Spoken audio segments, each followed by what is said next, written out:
Hello everyone, welcome to our Truth Be Told YouTube channel with your hosts Rick Howard and Mike Maney.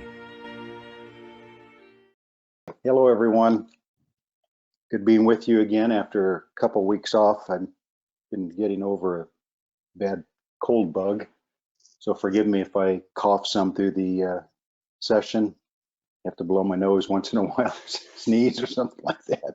I'm trying to drink plenty of liquids. I'm over it. I'm just not over it. You know, it just kind of hangs on for dear life. Yeah. But today is May the 25th, 2022. Today is session 55. Yep. And you just told me we're up to how many subscribers? 71. 71. Okay, so we keep Yes. adding a few more every week to Yes. stay ahead of the number of sessions we're doing. But thank you all for your support and for Absolutely. watching these videos, 55 of them after this one. So you should have learned a little bit about what we believe, how we approach the Bible, unless we've been totally confusing and unclear. I hope not. This is Truth Be Told is what we call our YouTube page and our sessions. And we've been working our way through Genesis and Exodus, looking for Christ mainly. And we've really enjoyed going over these familiar stories, but from a little different angle, not just to tell the stories, but to see where Christ might be found, whether it be his divinity, whether it be his two comings, whether it be his sacrifice for us, whatever part of his life in the doctrine about Christ we're finding is all through the Old Testament. And we've been camped out for a few sessions in Exodus 19 because it's a great chapter. It's one of the pivotal chapters of the Old Testament. I would encourage all of you who watch this to immerse yourself in Exodus 19. Mm-hmm. There's just a lot in there. We spent a couple of sessions on eschatology, didn't we, from Exodus 19, talking about the trumpets that are found there. They sounded long, they sounded loud, they got louder and louder. And we compared that to the trumpet passages in the New Testament, and how that the seventh trumpet of the seven trumpets, but the seventh is separated away from the other six. And it seems to not just be a short blast, but a long, loud blast, that a number of events can take place and still be connected to the seventh trumpet. And so we did that for a few sessions. I hope you go back and watch those. That'd be probably session 53 and 54. And we talked a lot about why we hold to a post-tribulation, single rapture, single coming of Christ. Nothing partial, nothing in two phases, nothing separated by 7 years, but all there at the end. And so we think we gave some pretty good proofs of why we hold to it. Doesn't mean you have to agree with us, but if we did not make ourselves clear, and if you have any questions, we would be glad to take questions. You could just email us. Our email address is always at the end of each session up on the screen. You know, if something was not clear, or if there are parts of our belief system that we did not deal with, just send us an email, and we'd be glad to try to incorporate it into one of these sessions. And again, we would encourage you, if you have maybe a slightly different opinion, maybe have a pre-wrath, post-trib view, or you have a pre-trib view or a mid-trib view, or something we dealt with that you have a fair amount of a different way to look at it, please consider coming on screen with us. And we won't turn it into a debate. As Mike said, I may have to ask him to leave the session in order to accomplish that. But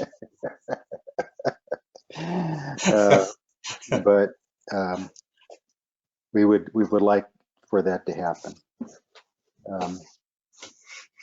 We would hate to go any further into this session without acknowledging the tragic event of yesterday in Texas. All those kids. I haven't talked to my oldest daughter. She's a third grade teacher. This is their final week of school. And my son-in-law, her husband, is a sixth grade teacher. And I imagine most elementary schools today are, the teachers are shaken up. The students who know about what happened are shaken up. Wouldn't surprise me if a lot of the elementary schools just decide to finish the week early and close out the year. Because just the thought of all that, if that gunman positioned himself in that single classroom and what he did to all those kids and teachers after he had shot his own grandma, and just a real troubled kid. And of course, both sides, especially those on the left, are really trying to take political advantage of this, which is despicable. Let the parents grieve, let the kids kind of get their footing back before you try to start scoring political points. I just saw a little short video before I came on of the initial press conference that Governor Abbott and the assistant governor and the local officials, law enforcement, and political officials, they're holding the initial press conference, trying to share what information they had and trying to, provide comfort and everything. And I noticed someone stood up in the crowd and started yelling at those on the stage, trying to argue with them, trying to blame them and all sorts of things. At first I thought it was, just a upset parent. Maybe they'd lost their kid and they're just overly emotional and felt the need to lash out and blame somebody.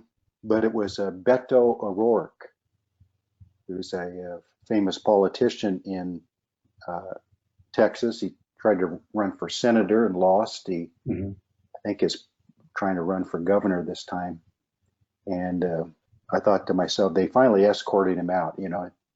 Those on the stage said, this is not the time. You're out of line. How dare you take political advantage of this? And, if it was several days later or something, you could almost, but this is the initial highly emotional press conference, and he took advantage of it. And I thought to myself as they were escorting him out, I think he just ruined his political career.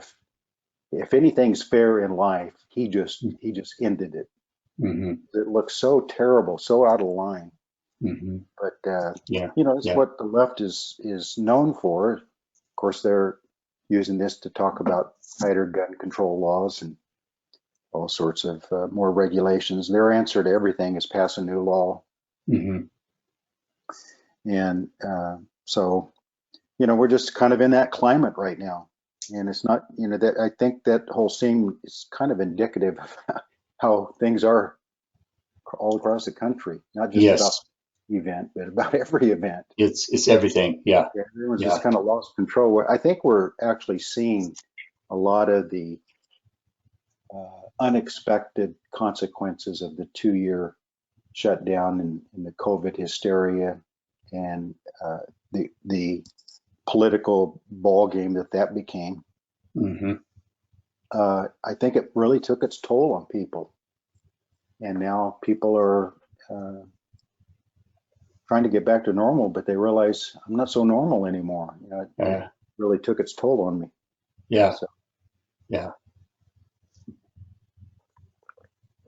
Anyway, our condolences to all of them, and our prayers go out to them. Pray that they might find comfort in the Lord and seek his face during this time of tragedy. We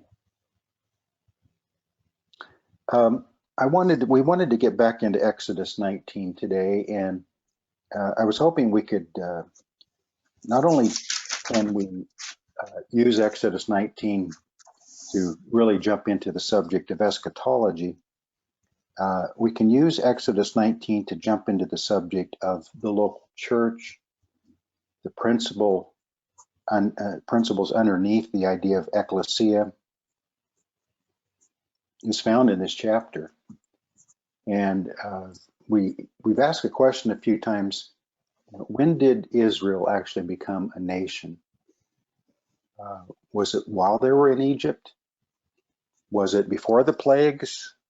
Was it during the plagues? Was it at the Passover? Death of the firstborn, last plague? Was it when they all observed the Passover meal at the same time? Was it when they left together as a united people? Was it when they crossed the Red Sea together? Was it when they were on the other side and looked back and saw that God had destroyed the Egyptians, and Moses officially, in their eyes, became their leader? Was it when they arrived at Mount Sinai? Was it when they received the law? Or was it not until they conquered the promised land and settled in their own land, because the land is such a central part of the whole covenant idea? But I think a strong argument can be made, even though they were a nation traveling in the wilderness toward their promised land, that it kind of became official at Mount Sinai when God gave them basically their constitution to operate as a nation, not just the 10 Commandments, but all of the law. Gave them the instructions, and they built the tabernacle, and they firmly established the priesthood and who that was and what their job was. The whole system of animal sacrifices, the provision for the role of prophet and the future role of a king was instilled in the law. So we could almost say they became God's lawful assembly, which is what the meaning of Ekklesia is, at Mount Sinai. There was some sort of officialness to it. Of course, they may not have seen that. Of course, they really did not see it for the way they should have seen it, because while all that was being given and the framework for them operating as a nation in their promised land was being given up on Mount Sinai to Moses, they ended up making that golden calf, basically breaking the law before it was even given to them. Yeah.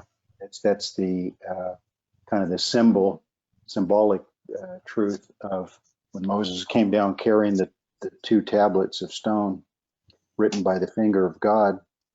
He saw what was going on, and he threw the tablets down, and they shattered into pieces. Symbolically, he was showing them it was not just about his anger. It was about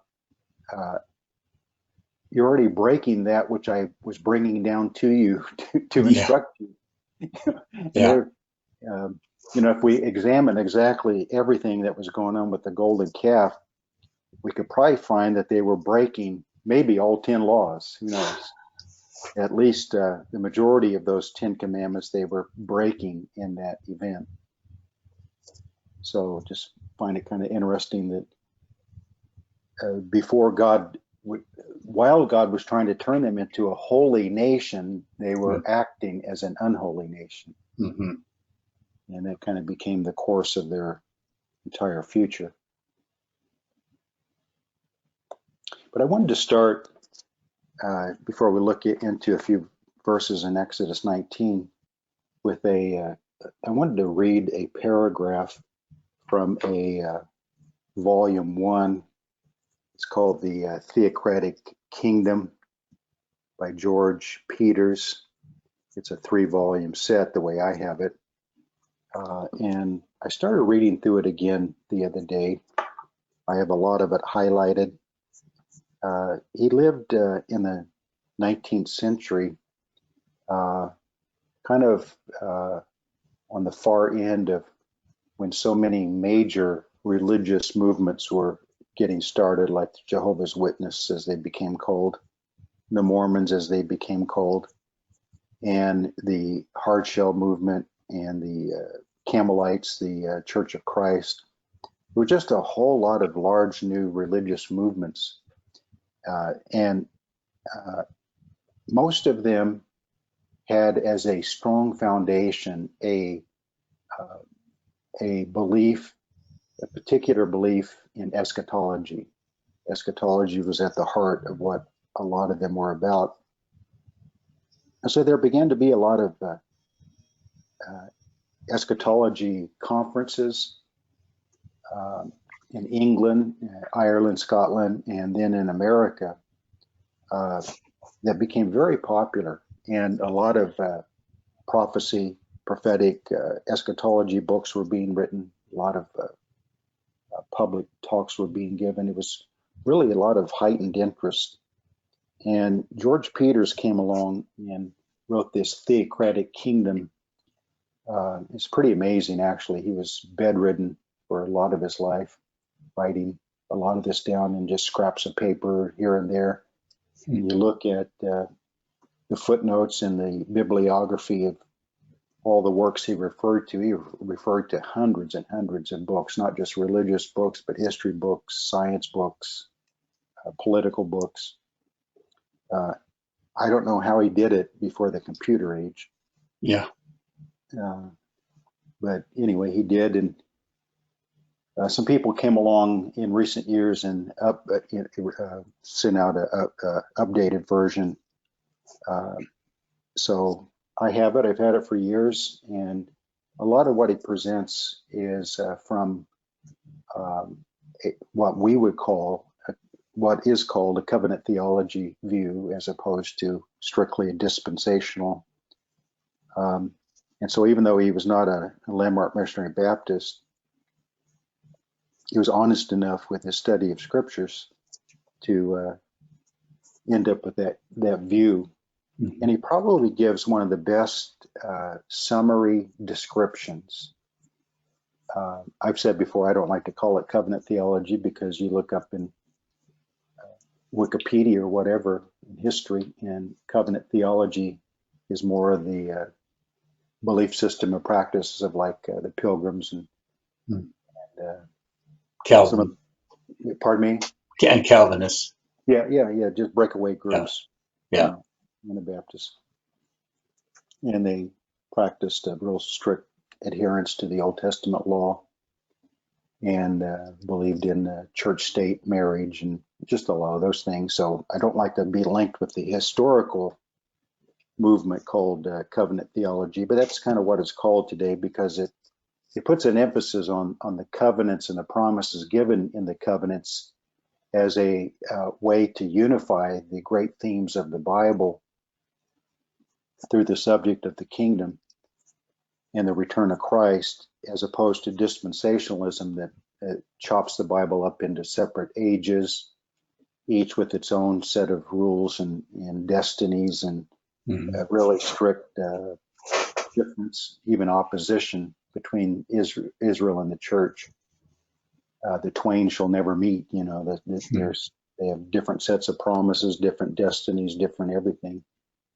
And so we don't see the Bible that way. We see more of a harmony between the faithful saints of what we call the Old Testament. I like to call it the Older Testament, but and what we call the New Testament.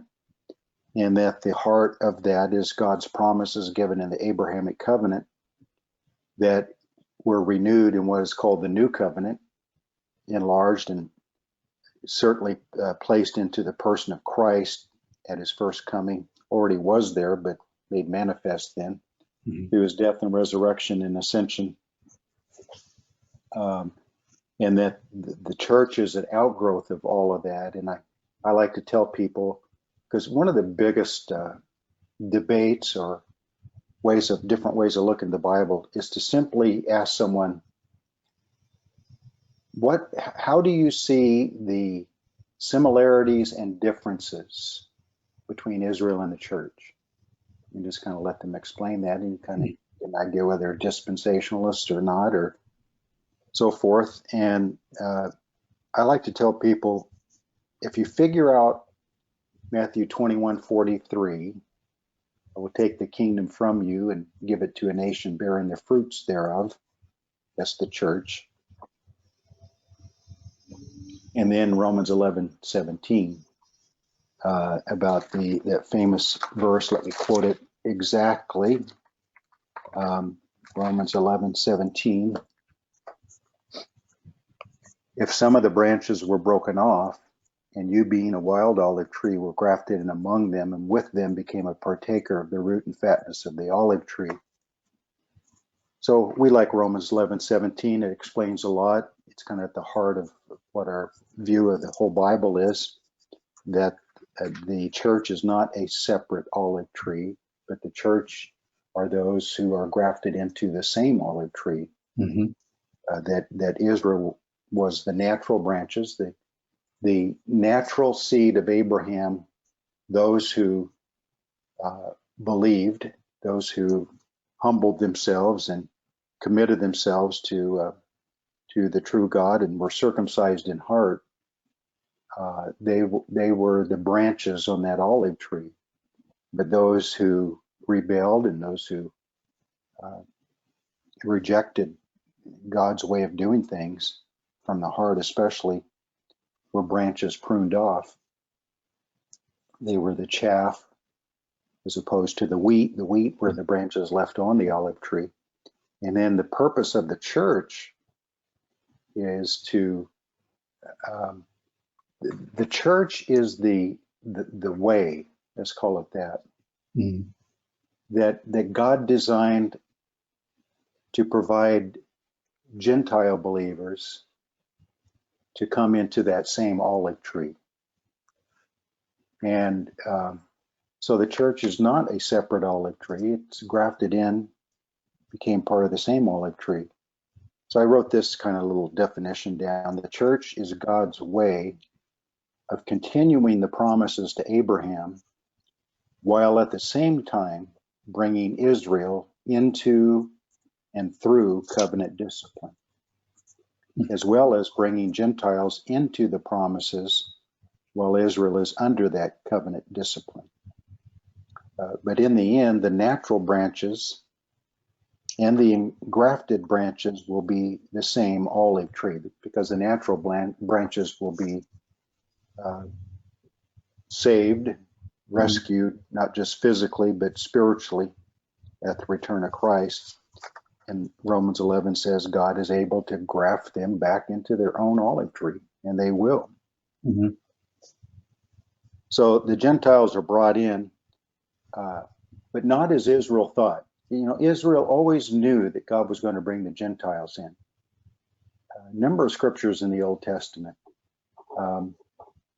talk about they were to be a light to the Gentiles, but they were also, you know, they had the laws of proselytism, which is kind of a system God designed so that Gentiles like Ruth and Rahab and so forth could come into the nation. But it was pretty piecemeal. It was hit and miss. It was not on a broad scale. So the church kind of, in a way, replaced that proselyte system, in the sense that if natural believing Israel were the branches on that good olive tree, then God designed the church as the way that Gentiles could also come into that. So that's why the church was not really, I know we talk about when the church was started, but I find it interesting that the actual start of the church is pretty unclear. That's why there's different opinions about it. You would think something as important to us as the local church would have a definite and clear starting point described.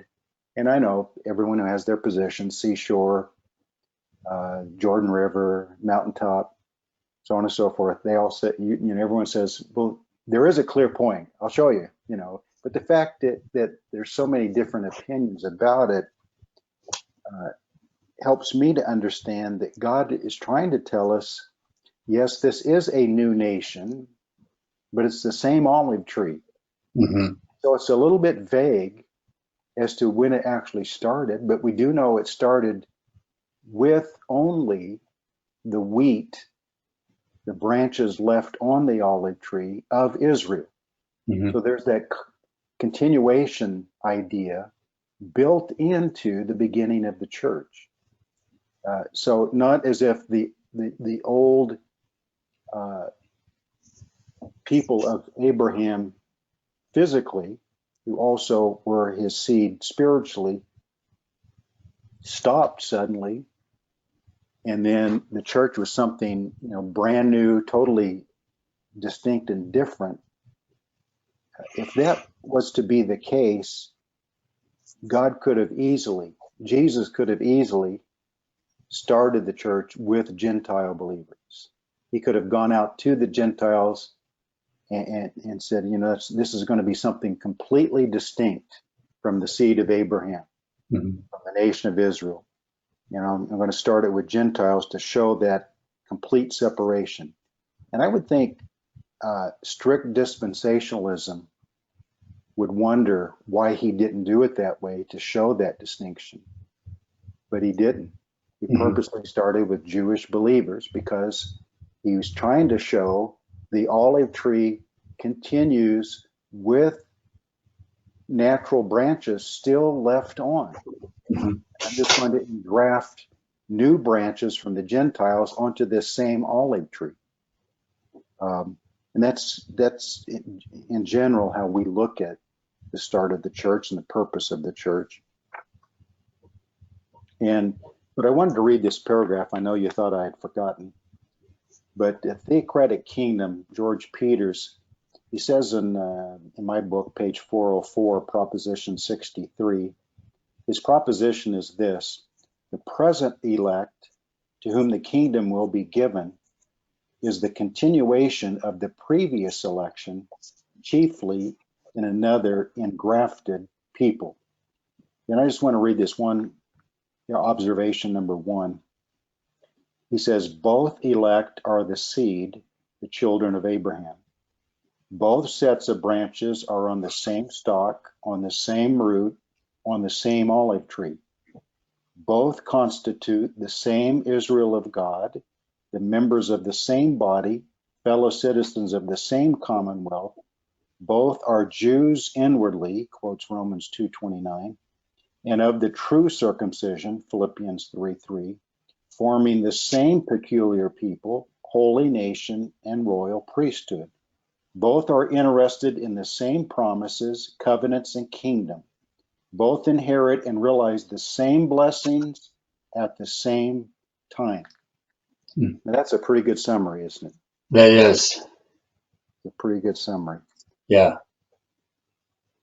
And I think we had a session several sessions ago where we looked at Exodus 19, verses 5 and 6, and we looked at those terms used about Israel: kingdom of priests, holy nation, special treasure, peculiar people, and all those terms. And we followed them through the Old Testament directly into the New Testament as they are now used to the New Testament church. So there's that continuity idea where God is constantly pruning that olive tree and engrafting new branches on. But the olive tree did not change. The branches changed. The root and the fatness of the olive tree, the promises of God through Christ, through the covenant he made with Abraham, those promises provided there, who then became embodied in the person of the seed of Abraham, Christ, and through his death and resurrection now is provided to the whole world, is the essence of what we're trying to say. I'm going to take a breath, let you maybe add something to that. No, I'm just agreeing wholeheartedly with what you're saying and what George Peters was saying. What's amazing is that he had that insight to see this this very important principle in the scriptures of continuity, and so many Baptists fail to see that. That's Well, what's it's interesting. He lived or came soon after a time like the Plymouth Brethren really rose to prominence in their view of eschatology, and they held to a pre-tribulation rapture. Mm-hmm. Some say they invented it. Mm-hmm. And he kind of grabbed hold of that and accepted it. In his writings, he seems to present a pre-tribulation rapture idea. So I'm not saying there's everything he wrote that we agree with. Yeah.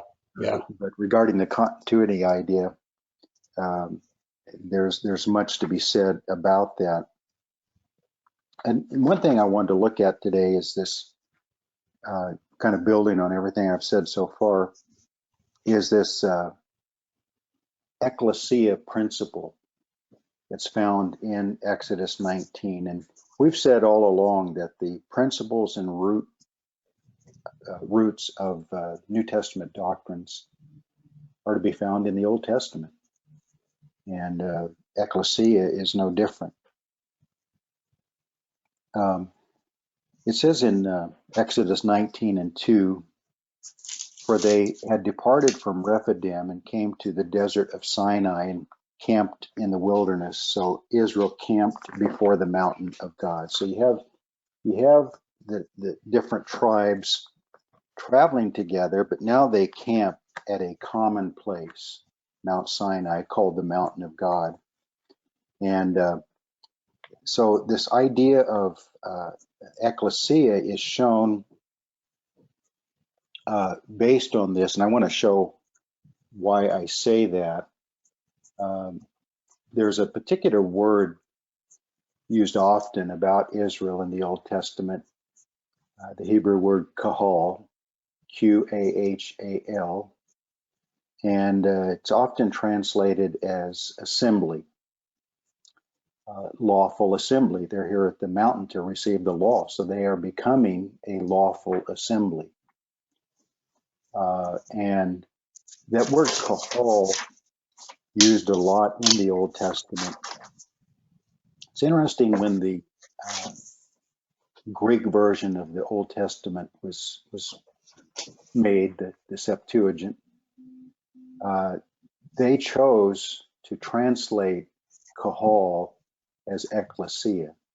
So if you ever read the Septuagint, the Greek version of the Old Testament, you'll come across the word Ekklesia. Interestingly, I didn't look up the exact number, but it's close to the same amount of times Ekklesia is used in the New Testament.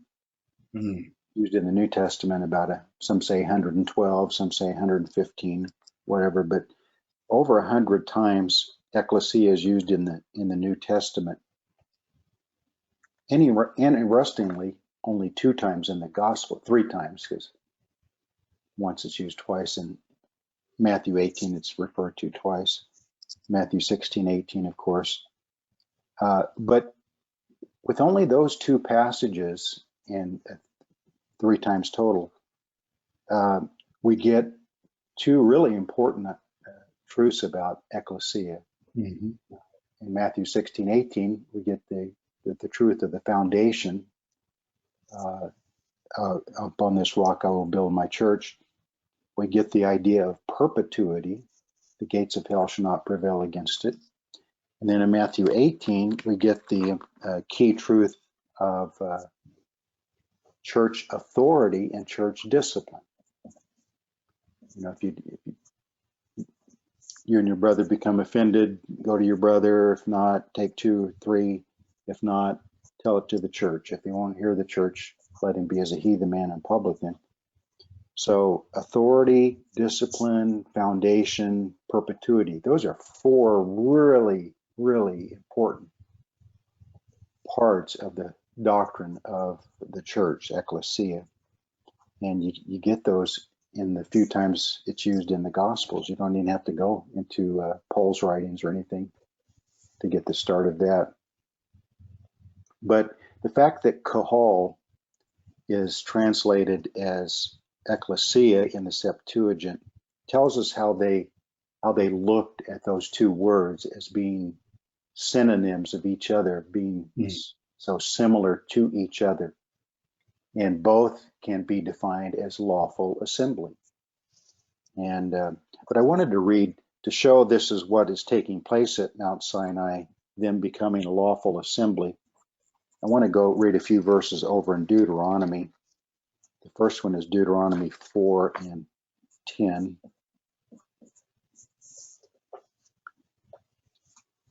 Starting in verse 9, only take heed to yourself, diligently keep yourself, lest you forget the things your eyes have seen, lest they depart from your heart all the days of your life. Teach them to your children and your grandchildren. So this idea of perpetuity of doctrine, of teaching, of instilling the word of God to your descendants, and letting them know that they're not just to diligently keep yourself and keep the laws, but it says, lest they depart from your heart all the days of your life. You're supposed to teach them in such a way that it's not just outward mere obedience. Legalism is what that becomes, but that it gets into their heart, that you live it before them and you instruct them in such a way that it gets inside of them. And the circumcision of heart is what God wanted from those physically circumcised people. But he didn't get it from most of them, and so that's why they were cut off.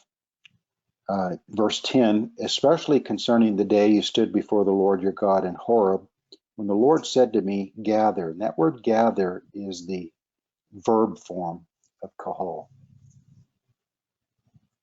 Gather the people to me, and I will let them hear my words, that they may learn to fear me all the days they live on the earth, that they may teach their children.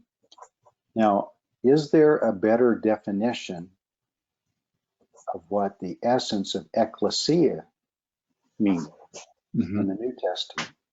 This definition right here, a gathering, so an assembly, the people, so the people of God, those who are in a place to gather with other like-minded people who have made a covenant with God and with each other to assemble together, a local church. Gather the people to me. So when we assemble as a church, we're not just assembling with each other. We're assembling with each other, but we're really coming before God, aren't we? Yes. It's his house. It's his body. It's his temple. And he's the most important person there. Christ is. Christ is the head of his church. So it's not just an assembly of religious people for the purpose of just meeting together. Even if they're talking about the Bible, that loose idea of where 2 or 3 are gathered together, I'll be there in their midst. So people think, that anytime they're talking, they're with 1 or 2 other saved people, they're a church, that it's a stricter idea than that. Yes. Gather the people to me, and I will let them hear my word. So what is the purpose of our gathering? To hear the word of God. And in hearing the word of God, we are to then learn that they may learn to fear me. So the fear of God, the honor, the respect, the reverence, even the outright phobia, fear of God is to be instilled in us. So this verb form of Qahal, that's translated in English gather, is the same word that the Septuagint would relate to the word Ekklesia. And then he says, I wanted to read, let me see, which one did I want to read to really show, maybe in 9:10 of Deuteronomy. Let me see that one. Then the Lord, okay, yes, so this is, at the end of the 40 years, but he's looking back to Exodus 19. So he's referring to the event that we're looking at in Exodus 19 when they assembled at Sinai to receive the law. And so he's referring to that, and this is how he describes it in 9:10 of Deuteronomy. Then the Lord delivered to me 2 tablets of stone written with the finger of God, and on them were all the words which the Lord had spoken to you on the mountain from the midst of the fire in the day of the assembly. So that word assembly is Qahal. Of course, in the Septuagint, it's Ekklesia. So they are called They're gathering at Sinai that we're looking at in Exodus 19. Moses, looking back at it later, calls it the day of the assembly. That's pretty important to recognize. Mm-hmm. You're trying to consider what was God doing at Sinai. Well, he was forming them into a lawful assembly. Mm-hmm. And then in 10:4, and he wrote on the tablets according to the first writing, the 10 commandments, which the Lord had spoken to you in the mountain from the midst of the fire in the day of the assembly. There it is again, Qahal or Ekklesia. And the Lord gave them to me. So again, at least a couple of times in Deuteronomy, he's referring back directly to Exodus 19 and calls it the day of the assembly. If anyone wants to look this up further, the word Qahal is a Strong's number 6951 is the noun form, and the verb form that's usually translated as gather in English is Strong's 6950. So let's do it the reverse. So we've said that Qahal, when translated into Greek, was usually translated with the word Ekklesia. Let's do it the opposite. If Jesus spoke Hebrew, and he did, we don't know if he was speaking Hebrew when he was talking to the disciples in Matthew 16:18. Most say he was speaking Aramaic, probably was not speaking Greek or Latin, but anyway, maybe he was speaking Hebrew. But if he was speaking Hebrew, he would have said, upon this rock, I will build my Qahal. Mm-hmm. He would have brought that Hebrew word directly into that promise. And as Jews, they would have understood completely what he And was they would talking have about. understood exactly, because that was a very important word to them. Yeah. They knew that word Qahal quite well. Yeah. There's another Hebrew word, idah, and it's very similar to Qahal. If anyone wants to study that, you can, but it's often translated as congregation, so it kind of has a similar idea. Qahal seems to have a more precise idea, and in the Septuagint, they decided to use the Greek word synagoge, that we get synagogue from, for idah, and ekklesia for Qahal.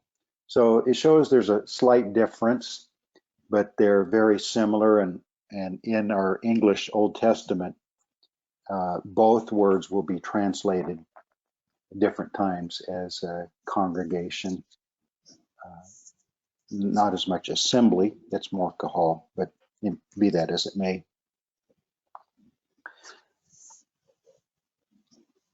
Do you have the number on that, Ida?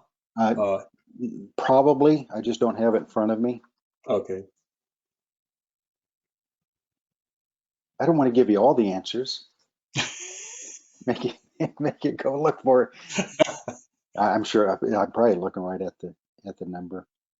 I wanted to point out also the first English Bible from the Greek manuscripts was Tyndale in 1526, and the King James 1611 King James many say is about 90% directly brought over from Tyndale. So they used Tyndale as kind of a basis for the King James Version. And I find it interesting if it was in fact about 90%.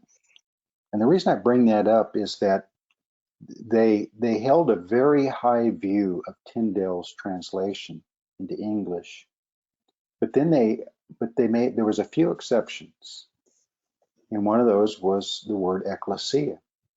Tyndale's translation used the word assembly, congregation, for ekklesia. He did not use the word church. And I was doing a little bit more study on this recently, And there was he had a particular reason, not just that congregation or assembly is a much better expression of the meaning of the word ekklesia than this. The word church can mean anything to anyone. Mm-hmm. It can mean whatever you want it to mean. But ekklesia really carries the idea of a lawful local assembly, congregation, joined together in one place to hear God's word. And but he had another reason besides just the more literal idea, the meaning of the word, is that he was fighting against many things of the Roman Catholic hierarchy. And one was their particular view of, a church is everyone living within a certain area, a parish, or and so that's why they would baptize babies and everything, is because when you became baptized into the Holy Catholic Church, as they called it, you also became a citizen of that state, of that civil government, and they were tied together. Being a member of the church and being a citizen of that state. I mean, that's so foreign to our way of thinking, but that's how they all operated back then. And Tyndale was trying to fight against a lot of that idea, and so he felt like that. The Roman Catholic Church liked to use the word church in Latin or English, but he was wanting to kind of undermine that idea. So he purposely chose to use the word congregation or assembly for that express purpose, is to show people that you're not part of the church just because you're born physically and baptized, sprinkled as a baby or whatever.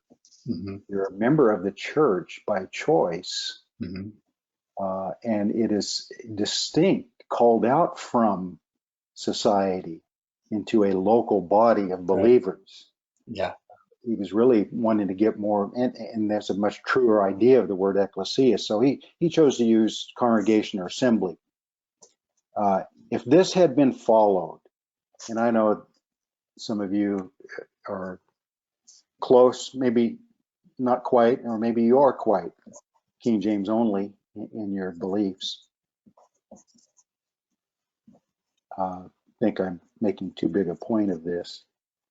But if the King James translators had followed Tyndale on this, as they did on 90% of the other part of their translation, and translated ekklesia as congregation or assembly, it wouldn't have destroyed the idea of universal invisible church or universal visible church, as the Catholics held to, but it would have undermined it to a large degree because the printing press had just come along, and soon people in the pews would have their own copies of the Bible, not just the priest, not just the church, so they could read it for themselves.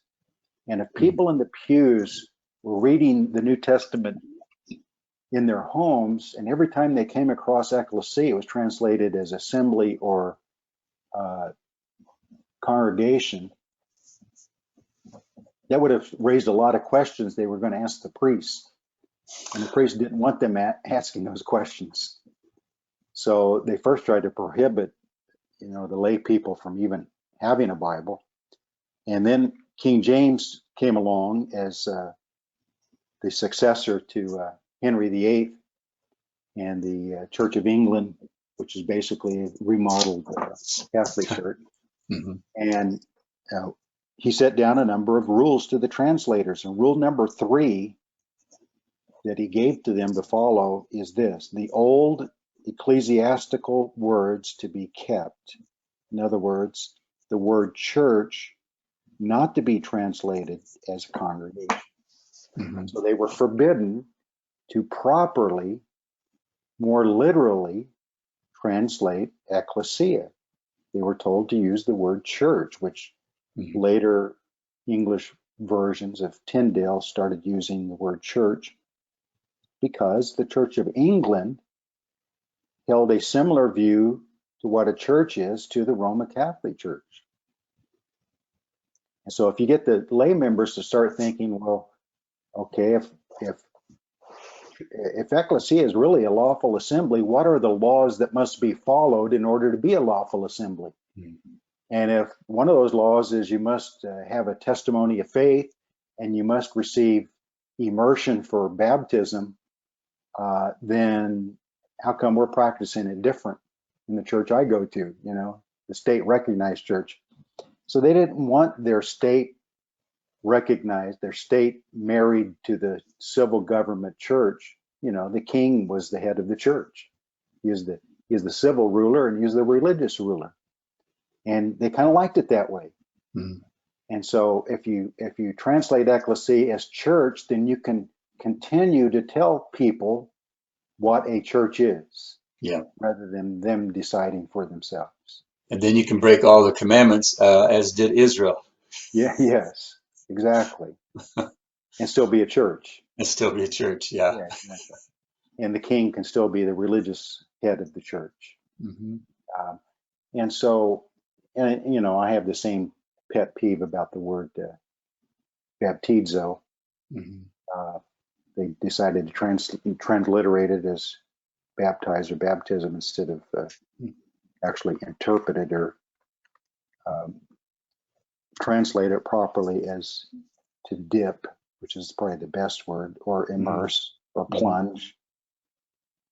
And just those two decisions, to properly translate Ekklesia, properly translate baptizo, could have gone a long way. Not totally, because people are still deceived and they still just believe what they're told and all that kind of stuff.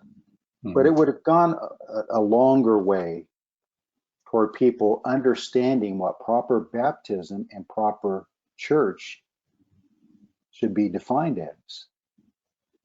And yet, church can be anything you want it to because it was not translated literally. And baptism can be whatever you want it to be because it was not translated literally. And those two little things, and I know King James people are probably jumping up and down and screaming at me right now. But I think that's a valid point to bring out, is that the civil government in the person of King James made rules about translating the Bible. And he had no business doing that. Should have just left them and said to them, make as accurate a translation as you can. That's the only rule. Yeah. I look at it from a little different angle, on a positive side of what you just said.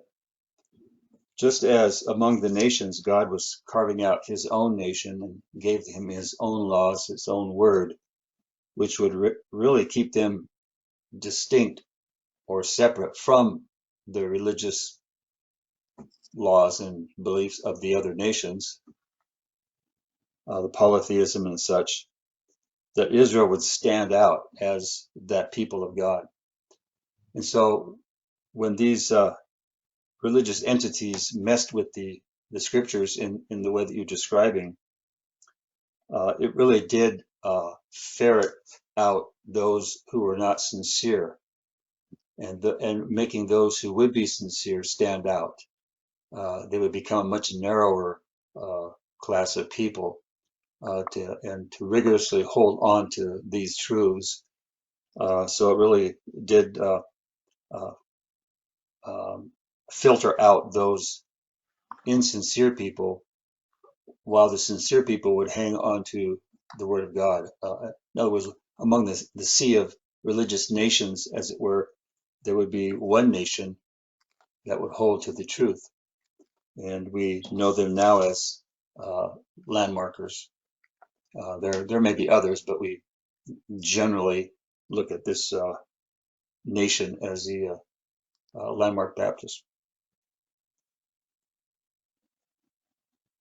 Thank you for that positive spin on my diatribe.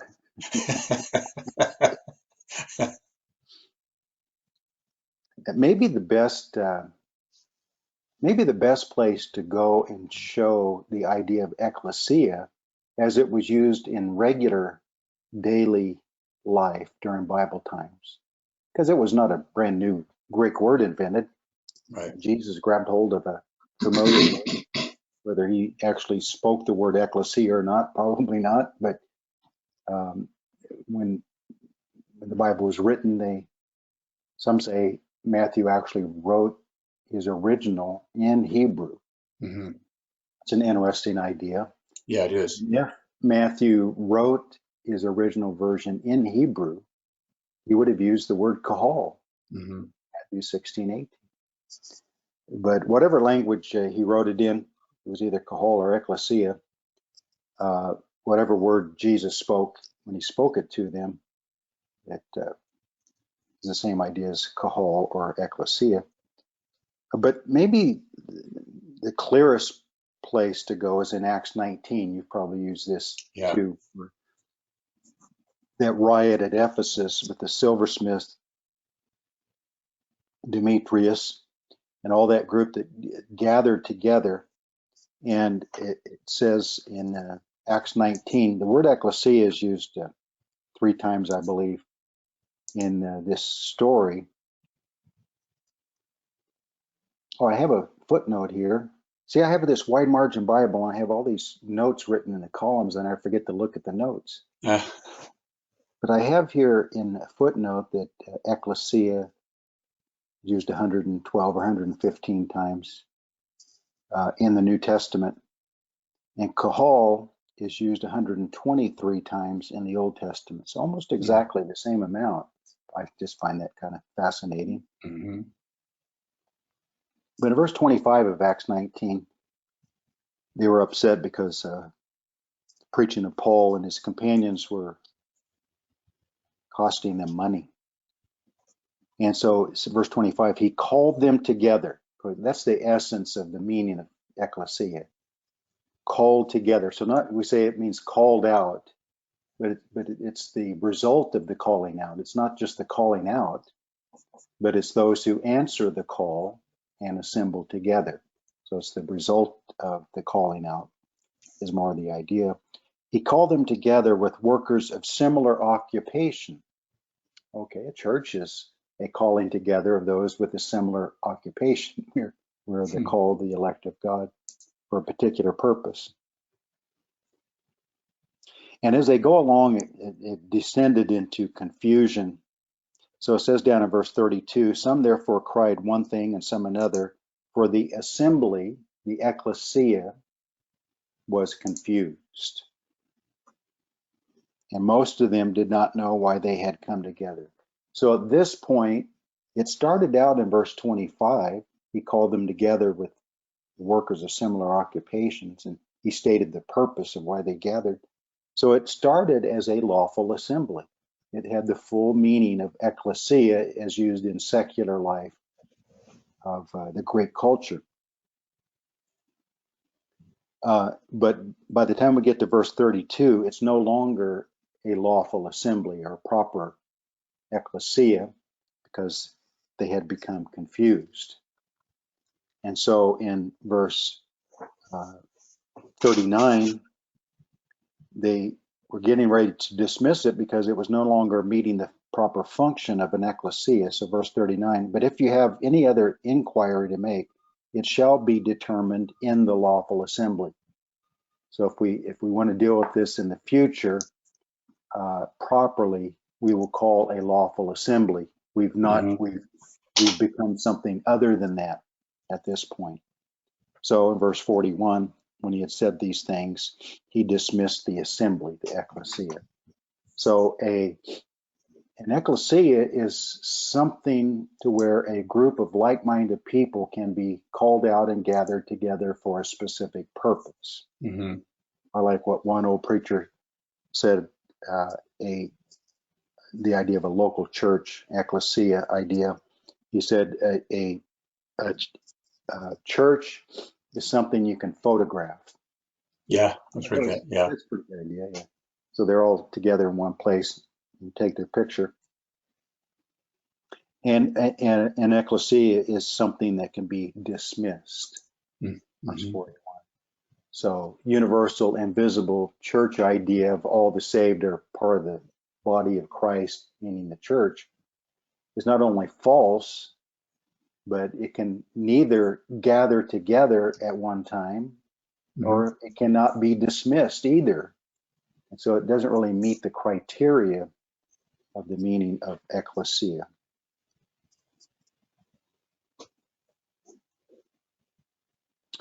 Let me see. You said you have to get going pretty quick, and you were just about to that time. So, is there any other thought about this that you want to bring up? You did mention the other passage, or you intimated there in Acts, the book of Acts, the assembly in the wilderness, where you Oh wanted. yeah, that's right. Acts Mhm, 7, Stephen. mhm, He called them. He called what we're talking about in Exodus 19 and onward. He called them the ecclesia in the wilderness. mhm. Yeah. So yeah, I'm glad. I forgot to. I had that written down, but I forgot to bring that out. That's it's people say, people get upset and they say, you can't say Israel was the church. The church is not started the New Testament. But Uh, the principle of what an ecclesia was the Qahal of Israel, that's right. congregation or assembly of Israel. They were a Mhm, uh, group of people gathered together by the call of God mhm, for the purpose of hearing the words of God, obeying the words of God, fearing Him, and being united together in that purpose. mhm, Well, the nation of Israel never really reached a point where they were ever like that. mhm. Um, on very rare occasions. Maybe one other thing I'd bring out is I like to I like to describe the church as the gathering before the gathering. Mhm. In other words, everything that are gathering together to Him, 2 Thessalonians 2:1, is going to be in fellowship, in power, in love, in conviction of beliefs and practices. Mhm. Everything that will be is to be enjoyed at least to a degree. Maybe we can never get it 100% like in the resurrection, but it is to be well, we could call it an arabone, Mhm. a partial, maybe not a complete, but a partial experience of what will be complete in the resurrection. And Mhm. if every church really looked at their church service as the gathering before the gathering, if we really took that to heart, I think it would add uh, something very important, spiritual and powerful to our church services. It's a anticipation, but not just an anticipation, a very, Hebrews 6:5, I think it is, says, we have tasted the powers of the age to come. Mhm. The church service is to be a taste of the powers of the age to come. It's to be a taste of the future gathering in our present gathering. Mhm. And I wish we could live up to that a little bit more than we do. Yeah. In Hebrews 12, when you said that, my mind right away went to Hebrews 12 of the assembly of the firstborn, Hmm. who will be brought to Zion. And so you're right. Every assembly we have now really should point to what we're anticipating is the return of Christ and the assembling of his firstborn to Himself. It's a privilege of being a firstborn, huh? Yes, it is. And Yeah. responsibility of being a firstborn.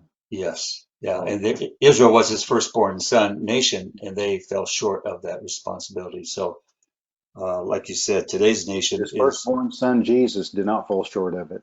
yeah. But both Right. groups on either side of him did. Yes. Right. Right. Yeah. Well, very Well, good, very good. more Wow, next session session, but 55. pardon me? I say, wow, very good. Session 55 Oh, under our belt. under our belt. Um, Yes. why don't you look over Exodus 19 before next session, see what else. We're trying to milk everything we can out of that chapter before we move on. Exodus 20 is the actual description of the Ten Commandments. And so we'll have a session or more on those because they're very important. But there may be some more truth we want to wring out of Exodus 19. So we'll look into that next time. So we're going to run Exodus 19 through the ringer again and see what we can squeeze out of it. We're going to squeeze every drop we can out of it.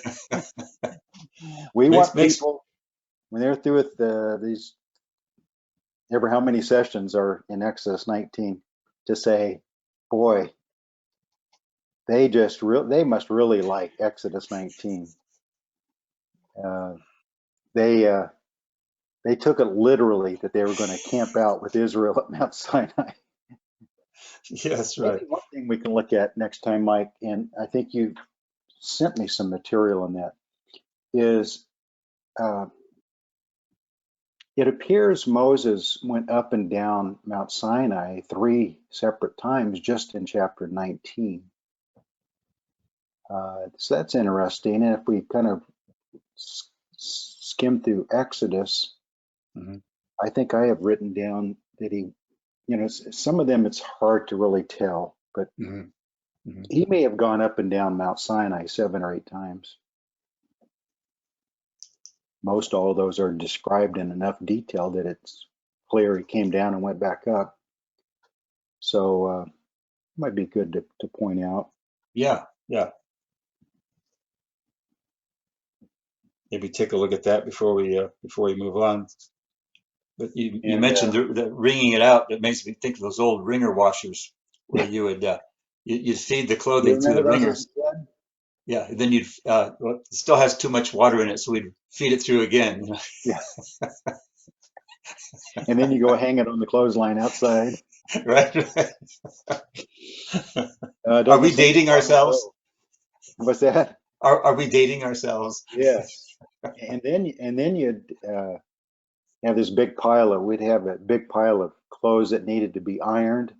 Uh, So you get those clothes and we'd lay them all on our dining room table, and would have this big 7-Up quart bottle with this uh, sprinkler head on top uh, with a cork, so it mhm. wouldn't fall out.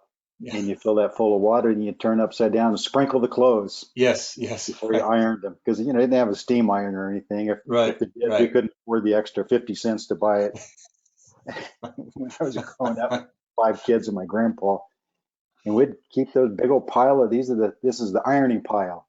Yeah, And yeah. mom would get busy with us and the housework and every other thing she had to do.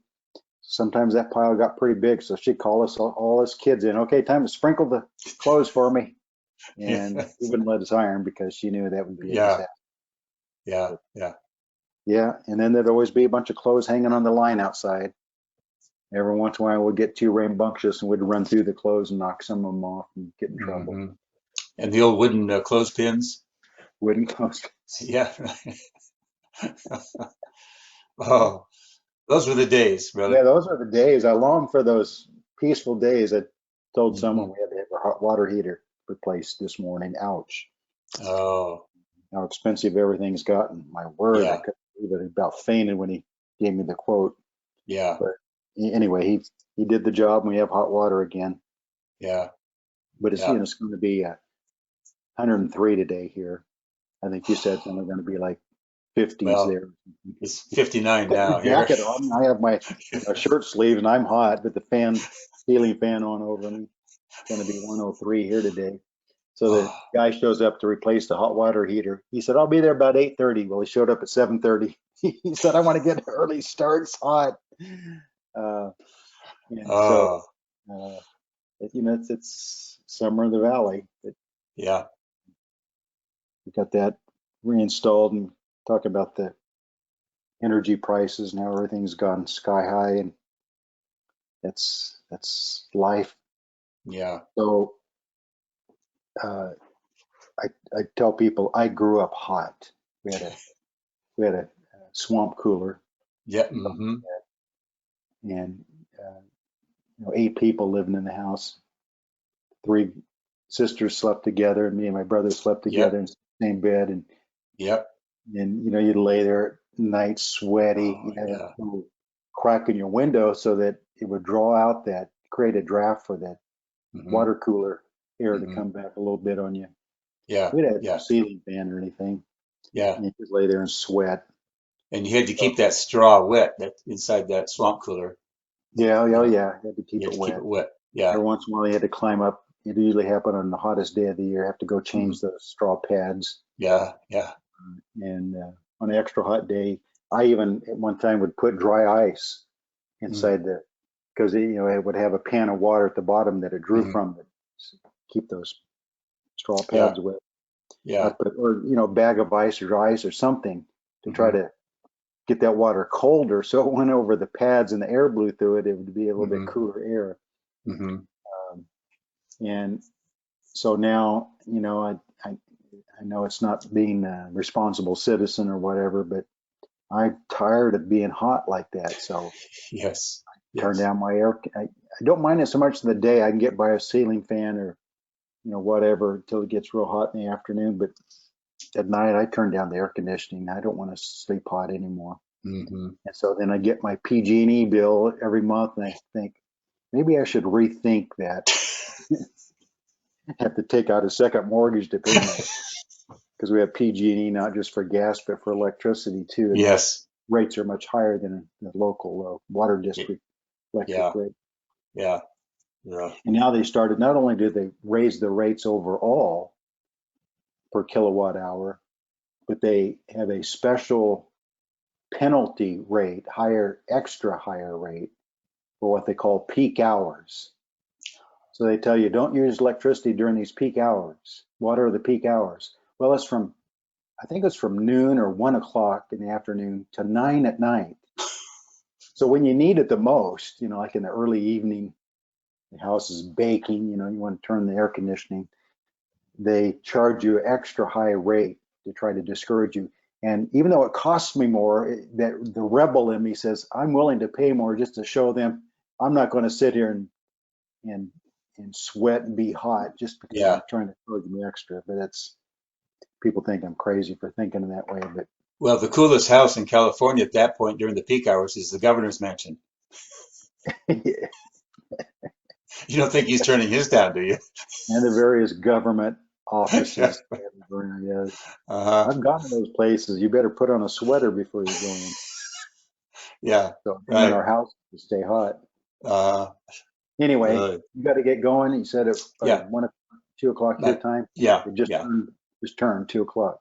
Yeah. So thank you, everyone, and God bless, and hopefully something we said today will stir your thinking, cause you to study more. And you may not agree with everything brought out, but if we can uh, send you to the book, Yeah.